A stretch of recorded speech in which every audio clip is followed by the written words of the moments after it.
देखो सम ऑफ करें, ठीक है, सारा पढ़ाई एक साथ खत्म करते हैं। देखो परमुटेशन क्या होता है, जिसका फॉर्मूला क्या होता है, डिनोटेशन NPR, NPR इसका मतलब क्या हो गया, N टोटल ऑब्जेक्ट्स होता है, ठीक है, टोटल, और R taking at a time, taking at a time, total में से कुछ का एलिमेंट है, ठीक है, और R कहां से कहां तक होता है, 0 से n। समझो कि तुम्हारे पास सेट है, ये सेट टोटल n है, उसमें से कुछ का सिलेक्शन करना है। समझो ये कुछ, या वो 0 भी हो सकता है, n के बराबर भी हो सकता है, ठीक है, ये तुम्हारे पास।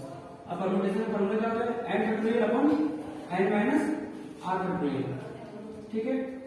तीसरा, अगर तुम्हारे पास सारा ऑब्जेक्ट अगर डिस्टिंक्ट है, सारा ऑब्जेक्ट डिस्टिंक्ट, डिस्टिंक्ट मतलब समझ में, ऑल एलिमेंट्स आर डिस्टिंक्ट, तो उसका फॉर्मूला सीधा तुम क्या लिख सकते हैं, n फैक्टोरियल सीधा। जैसे तुम्हारे पास एग्जांपल दे देते हैं यहीं पे सामने, ठीक है, A P E क्या हो गया, 8, ठीक है। इसको कितना तरीका से हम अरेंज कर सकते हैं, तो टोटल कितना सम्स है, इसमें 3, तो इसका आंसर क्या हो जाएगा, 3 फैक्टोरियल, 3 into 6, ठीक है। और ये एग्जांपल B A C के टैग, ठीक है, इसमें सारा एलिमेंट्स क्या रहता है, एलिमेंट्स या फिर अल्फाबेट्स, ठीक है, क्या हो जाएगा, सारा अलग अलग डिस्टिंक्ट है, तो क्या हो जाएगा इसका आंसर सीधा 4 फैक्टोरियल, और 4 फैक्टोरियल का आंसर क्या हो जाएगा, 24, ठीक है। एक एग्जांपल में 1 3 2, ठीक है, इसको अरेंजमेंट करना है, कितना तरीके से अरेंज कर सकते हैं इसको, 6। अब देखो एक 1 2 3 हो गया, 1 3 2 हो गया, 1 2 3 होगा, 1 1 जब फिक्स किया था, एक बार 2 2 फिक्स कर लेते हैं, लास्ट में 3 फिक्स कर लेंगे, ठीक है। एक हमारे पास 1 3 आएगा, 3 1 आएगा, यहाँ 2 1 आएगा, 1 2, टोटल अरेंजमेंट कितना हो गया, ठीक है। तो इस तरह से हमारे पास n मतलब डिफरेंट ऑब्जेक्ट, अगर तुम्हारे पास बहुत सारा हो गया, समझिए तुम्हारे पास कंप्लीट अगर 7-8 नंबर्स हो गए, तो अरेंजमेंट करना पॉसिबल नहीं है, जिसका आंसर हम क्या करते हैं, सीधा फॉर्मूला करते हैं। समझ में आया, जब तुम्हारे पास सभी एलिमेंट्स को अरेंज करना है, सभी एलिमेंट्स को अरेंज करना है, जहां पर तुम्हारे पास n इक्वल टू r के बराबर है, तो उसका सीधा फॉर्मूला क्या हो जाएगा, n फैक्टोरियल। अब उसमें से कुछ का सिलेक्शन करना है, कुछ का, तो उसका फॉर्मूला क्या हो जाएगा, n factorial upon n minus r factorial. और यहाँ पे क्या पड़ेगा, जब सारा डिस्टिंक्ट एलिमेंट है, तब some of them are same kind, ठीक है, some of them are same kind, इसका मतलब क्या होगा, some of them are same kind, मतलब हो सकता है उसमें कुछ एलिमेंट सेम काइंड का हो सकता है, तो उसका फॉर्मूला क्या हो जाएगा, यूनिवर्सल फॉर्मूला लिखिए, ठीक है, n factorial upon n minus r का फैक्टोरियल, k1 का फैक्टोरियल, k2 का फैक्टोरियल, k3 का फैक्टोरियल अप टू kn का फैक्टोरियल। अभी k1 k2 k ये सब क्या है, k1 k2 k3 ये सब क्या है, ये हमारे पास काइंड, इतना काइंड का हमारे पास क्या हो गया, सेम एलिमेंट्स है। अब एग्जांपल के तौर पे देखो B A double L double O N S balance, ठीक है, बैलेंस में हमारे पास L कितना आ रहा है, L कितना आ रहा है 2 टाइम्स, O कितना आ रहा है 2 टाइम्स, ठीक है। अब बाकी सारे एलिमेंट्स सिंगल सिंगल है, इसका परमुटेशन निकालना है, कितना, सारा एलिमेंट का, तो टोटल एलिमेंट्स है 1 2 3 4 5 6 7 8, क्या हो जाएगा 8 फैक्टोरियल, ठीक है, 8 फैक्टोरियल अपन क्या हो जाएगा तुम्हारे पास, ये तुम्हारे पास 2 बार L कितना बार आ रहा है 2 टाइम्स, और वो 2 टाइम्स, तो इसका आंसर क्या हो जाएगा 2 फैक्टोरियल अपॉन 2 फैक्टोरियल, ये इसका आंसर। वैसे ध्यान दीजिएगा, ठीक है, अगर सारा जब बराबर है, तब अगर सारा ऑब्जेक्ट को अरेंज करना है, तो क्या हो जाएगा n फैक्टोरियल अपॉन k1 का फैक्टोरियल, k2 का फैक्टोरियल अप टू kn का फैक्टोरियल, ये सब हमारा क्या बताना चाह रहे हैं, बस ये परमुटेशन यही करते हैं, ठीक है। तुम्हारे पास क्या बना गया, अगर तुम्हारे पास फिर से परमुटेशन n ऑब्जेक्ट्स में से को r ऑब्जेक्ट्स का आपको अरेंजमेंट करना है, तो क्या हो जाएगा n factorial upon n minus r factorial. अगर सारा एलिमेंट्स को हमको अरेंज करना है और सारा डिस्टिंक्ट है, तो क्या हो जाएगा, एक बार मेंशन करते हैं n फैक्टोरियल। अगर some of them are same kind, उसमें से कुछ हमारे पास क्या होगा, सेम काइंड का होगा, तो क्या हो जाएगा, ये फॉर्मूला, ठीक है, n factorial upon n minus r factorial, k1 k2 k3 up to KP factorial तक। और उसमें से सभी एलिमेंट्स का अरेंजमेंट करना है, जैसे ये तुम्हारे पास बैलून्स, सभी एलिमेंट्स का अरेंजमेंट करना था और कुछ रिपीटिंग है। क्या हो गया? कुछ रिपीटिंग, मतलब सेम काइंड मतलब कुछ टर्म में कुछ लेटर्स रिपीट कर रहा है, तो क्या हो जाएगा? n factorial upon k1 factorial k2 factorial up to kp factorial तक। समझ में आया? एक क्वेश्चन तो जल्दी से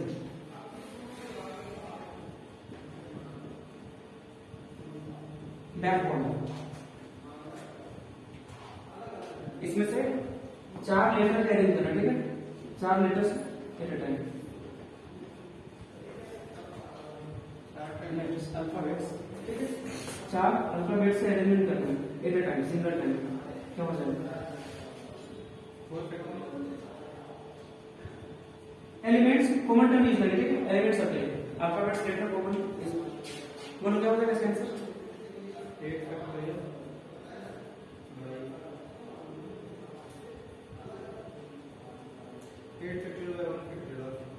8 फैक्टोरियल बाय 1 फैक्टोरियल। कैसे? b दो बार रिपीट हो रहा है, टोटल कितना? 1 2 3 4 5 6 7 8, एंड कितना हो जाएगा? 8। और उसमें से अरेंजमेंट कितना करना है? सिर्फ 4 का करना है, तो कौन सा फॉर्मूला लगेगा? ये लगेगा ना? क्या हो जाएगा?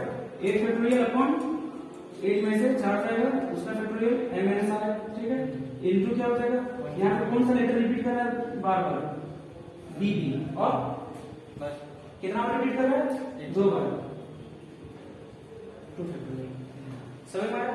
अब इसका आंसर निकलेगा यहाँ से 8 factorial upon 4 factorial into 2 factorial. इसका सॉल्यूशन करेगा, ठीक है? एग्जाम समझ में आया? परम्यूटेशन का कंसेप्ट बस यही पे खत्म होता है। ऐसे बहुत सारा क्वेश्चंस करवाना था, करवाएंगे नहीं, ऑलरेडी करा हुआ हमारा कॉपी में, ठीक है? करवाना पड़ेगा, करवाना पड़ेगा क्या? 2 4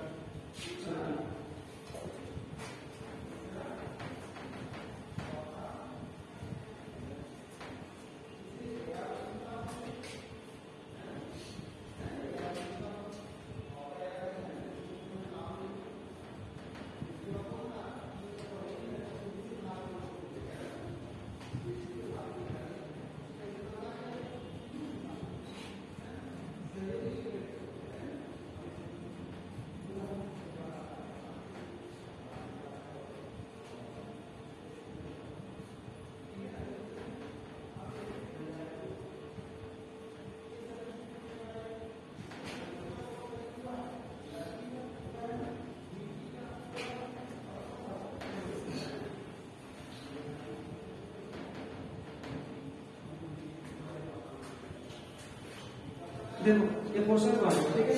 क्या बोलेंगे? Find all possible elements of the numbers. तुम्हारे पास all possible element of the numbers which are divisible by, which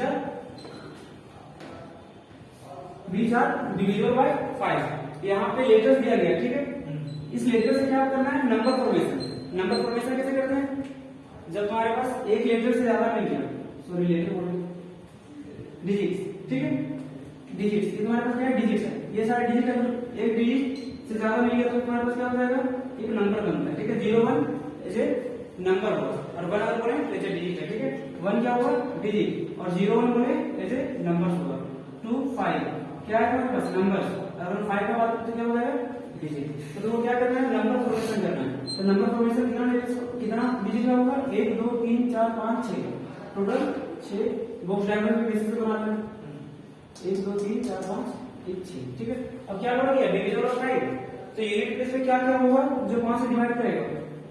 0 और 5, 0 और 5, ये हमारे पास 0 और 5। यहाँ पे कितना तरीका से नंबर रख सकते हैं तुम? 2 तरीका से। अब इसके बाद क्वेश्चन बनता है, ठीक है?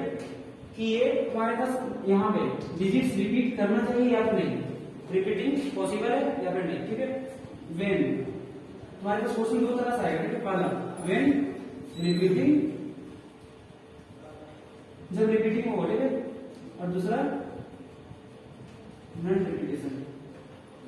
यहाँ पे रिपीटेशन अलाउड है, यहाँ पे नॉन रिपीटेशन। तो पहला क्या हो जाएगा? जब रिपीटेशन अलाउड है तो क्या हो जाएगा? टोटल कितना? 1 2 3 4 5 6 6। यहाँ पे कितना तरीका कर सकते हैं? 6 तरीका से। यहाँ पे भी 6, यहाँ पे भी 6, और यहाँ पे भी 6। यहाँ पे तो 6 होगा। ठीक है 6 होगा। अब समझो यहाँ पे हम क्या बोले ऑल पॉसिबल एलिमेंट, अगर हम तुमसे बोलते हैं all possible elements which are divisible by तुम्हारे पास 5, उसमें से अगर हम बोले 5 डिजिट्स का नंबर होना है, ठीक है फाइंड यहाँ पे 5 digits number, find 5 digit numbers possible element, ठीक है जो तुम्हारे पास क्या होगा डिविडेबल बाय 5। अब जैसे 5 यहाँ 5 ब्लॉक बनाए, अब तो यहाँ से कितना तरीका से कर सकते हैं, यहाँ पे 5 डिजिट 1 2 3 4 5, यहाँ पे कितना तरीका होगा 5 ही होगा, 5 होगा, क्योंकि देखो तुम्हारे पास 0 को हम लोग लास्ट डिस्प्ले कैसे 0 कर देते तो तुम्हारे पास ये क्या हो जाएगा 4 डिजिट होगा, 4 डिजिट का नंबर, इसका मतलब क्या हो जाएगा तुम्हारे पास 5 डिजिट नंबर्स के लिए यहाँ पे ये 0 के यहाँ पे नहीं रखना होगा, ठीक है। तो यहाँ पे पॉसिबल क्या होगा, 1 आएगा 3 आएगा 5 आएगा 7 आएगा या फिर 9 आएगा, यहाँ 5 इसके बीच में सारे नंबर्स को रख सकते हैं। कब जब रिपीटेशन अलाउड है तब, और जब रिपीटेशन अलाउड नहीं है तब क्या होगा, देखो जब हमारे पास रिपीटेशन अलाउड नहीं है, अब यहाँ पे हम लोग फिक्सिंग का बात करते हैं, ठीक है एक बार 0 पे फिक्स कर देते, अगर 0 फिक्स कर दिए तो यहाँ पे एक ही तरीका होगा, ठीक है। अब बचा इसमें कितना 1 2 3 4 5, यहाँ पे 5 तरीका से रख सकते हैं, यहाँ पे 4 तरीका से 3 2, ठीक है। दूसरा केस यहाँ पे जब हम 5 फिक्स कर देते हैं, ठीक है यहाँ पे तो कितना तरीका हुआ 1, दूसरा बता टोटल कितना है 6 में से यूज हो गया कितना होगा 5, यहाँ पे 4, यहाँ पे 3, यहाँ पे सोचिए 0 डालेंगे, ठीक है एक ही तरीका होगा, क्योंकि यहाँ पे 0 कंसीडर नहीं किया जाएगा, तो ये हमारा पास आंसर होगा। टोटल इसको मल्टीप्लाई करो 6 24 120, ठीक है 120 प्लस 5 20 60 कितना हो जाएगा 180, ठीक है। इस पर तुम्हारा क्वेश्चन नहीं आया था एग्जाम में, अगर इस पे क्वेश्चन आता तो तुम गलत कर पाते क्या क्वेश्चन पेपर, ठीक है क्वेश्चन पेपर वाला question paper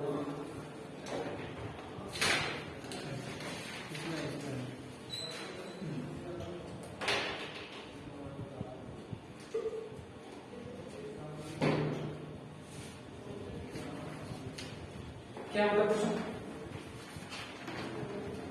NC5 is equal to NC7, NC5 is equal to NC7, चलो ठीक है find NC and minus 5.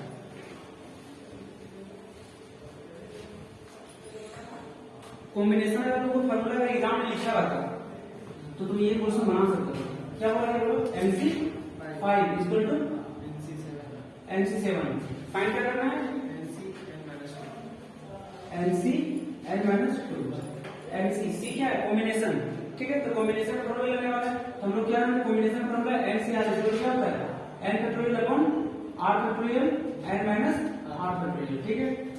अब इसी को हम लोग क्या करते हैं आगे प्रोसेस करते हैं, जैसे ये हम लोग जान लेंगे एज वी नो, उसके बाद ये तो हमारे पास क्या होगा n factorial n minus 5 factorial और 5 फैक्टोरियल इक्वल टू क्या हो जाएगा n फैक्टोरियल n माइनस 7 का फैक्टोरियल और ये हमारे पास 7 का फैक्टोरियल। देखो क्या बोलते हैं जो सेम से दिखता है उसको काट दो और जो सेम नहीं है उसको सेम जैसा करो, ठीक है। अब सेम कैसे करेंगे, ये हमारे पास ये कर जाएगा ऊपर क्या बचेगा 1 n माइनस 5 फैक्टोरियल, बड़ा कौन दिख रहा है n माइनस 5 या n माइनस 7 n माइनस 5, तो ये आगे बढ़ेगा, ठीक है n minus 5 n minus 6 n minus 7 अब तो वहां जाके फैक्टोरियल लगा देंगे, फिर क्या होता है प्रीसीडिंग उसका एक टर्म पीछे पीछे के साथ उसका मल्टीप्लिकेशन होता है, मल्टीप्लिकेशन होता है नेक्स्ट प्रीसीडिंग टर्म, ठीक है ये हमारे पास हो गया। ये यहाँ पे 5 और 7 ये हमारे पास 5 फैक्टोरियल हो जाएगा क्योंकि छोटा टर्म दिख रहा है equal to 1 upon n minus 7 factorial और यहाँ पर 7 है तो 7 into 6 into 5 हो जाएगा, फैक्टोरियल लगा देंगे, क्या क्या कटेगा ये फैक्टोरियल का टर्म पूरा हट जाएगा यहाँ से, ठीक है यहाँ से ये फैक्टोरियल का टर्म हट जाएगा, क्या बचेगा 1 upon n minus 5 n minus 6 equal to 1 upon 42, ठीक है। अब क्रॉस मल्टीप्लिकेशन का क्या हो जाएगा n minus 5 into n minus 6 equal to 42। यहाँ पे नीचे ट्राई मेथड है, ठीक है अगर तुम दिमाग लगा सको तो एक बार आंसर निकल सकता है, लेकिन हम वो नहीं बताएंगे, प्रोसेस ही देख लो, ठीक है। यहाँ पर n इंटू n क्या हो जाएगा? 40 बन जाएगा। n स्क्वायर 6 बचे 30 6 है। माइनस 11n और हमारे पास क्या हो जाएगा 30 इक्वल टू 11 क्यों होगा सर? 5n 6n माइनस 11 ठीक है स्प्लिट करेगा ठीक है n स्क्वायर माइनस 11n ये हमारे पास इधर आ जाएगा 6n होगा फिर वहां पे। कहां पे 6n और ये हमारे पास माइनस 5n कितना हो जाएगा minus 6n minus 5n minus 11 ये हमारे पास क्या हो जाएगा n square minus 11n minus 12 equal to 0 ठीक है मिडिल टर्म स्प्लिटिंग करेंगे यहां से n का वैल्यू फाइंड करेंगे ये हमारे पास क्या हो जाएगा n स्क्वायर इसको स्प्लिट करो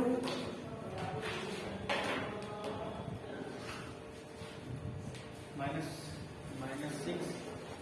प्लस 5 माइनस 6 माइनस हम लोग क्या करते हैं ये वाला टर्म और इसका कांस्टेंट टर्म के साथ मल्टीप्लाई करते हैं ना 12 तो क्या हो जाएगा -12 n लिख सकते हैं माइनस n लिख सकते हैं प्लस n ठीक है और ये हमारे पास क्या हो जाएगा -12 इक्वल टू 0 इसके साथ n कॉमन निकालेंगे n -12 n -12 ये हमारे पास इक्वल टू 0 क्या हो जाएगा n + 1 और ये हमारे पास n -12 equal to 0 n equal to क्या हो जाएगा -1 और n इक्वल टू 12 हम बताए थे शुरू में कि ये हमारे पास n और r जो होना चाहिए वो क्या होना चाहिए नेचुरल नंबर यहाँ पे n क्या होता है यहाँ पे क्या मिल रहा है -1 तो -1 तो नेचुरल नंबर होता नहीं है तो ये हमारे पास नेग्लेक्टेड ठीक है नेचुरल क्या हो जाएगा नेग्लेक्ट किया जाएगा n इक्वल टू 12 और n 12 निकल गया तो इस पे वैल्यू प्लेस करके आंसर निकाल देंगे क्या हो जाएगा 12c/12 में से 2 जाएगा कितना हो जाएगा 10 क्या हो जाएगा 12 फैक्टोरियल अपॉन 10 फैक्टोरियल 10 में 12 में से 10 जाएगा 12 फैक्टोरियल अपॉन 10 फैक्टोरियल 2 फैक्टोरियल इसको सॉल्यूशन देने क्या हो जाएगा 12 into 11 into 10 का फैक्टोरियल बाय 10 का फैक्टोरियल into 2 into 1 ये कर जाएगा समझ में आया बस बस ये कहा